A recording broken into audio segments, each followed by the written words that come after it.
क्या नाम है आपका? विजय साहू। कहाँ से आए? पांडेसरा से। अच्छा, कभी आए? नहीं, पहली बार आया हूँ। पहली बार आए? हाँ। कल से आए? कल से अच्छा, परसों से आया। परसों से आए। अच्छा, कैसा रहा एक्सपीरियंस? कैसा है ऑपरेशन? कैसा बढ़िया रहा? बढ़िया। और खाना पीना कैसा खाना है? पीना और नाश्ता चाय वगैरह सब बढ़िया है। सब बढ़िया है। अच्छा, अच्छा, कैसा है खाना वगैरह?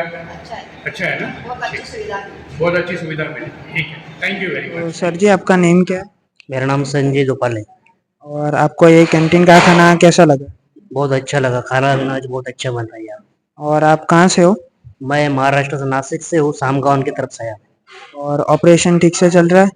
ऑपरेशन हुआ 10 बजे हुआ। आपका नेम क्या है? ज्ञानेश्वर शामराव पाटिल, और आप कहाँ से हो?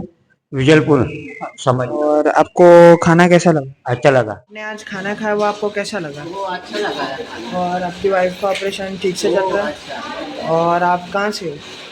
आम्ही देवळा आज जो आपने खाना खाया वो आपको कैसा लगा? और आपका ऑपरेशन ठीक से चल रहा है? और आप कहाँ से हो? कहाँ से हो आप? તો માસી, આજે તમે જે ખાવાનું ખાધું તે તમને કેવું લાગ્યું? સારું લાગે. અને તમારું ઓપરેશન બરાબર ચાલે છે? હા આવે અને ક્યાંથી આવો છો? નવસારી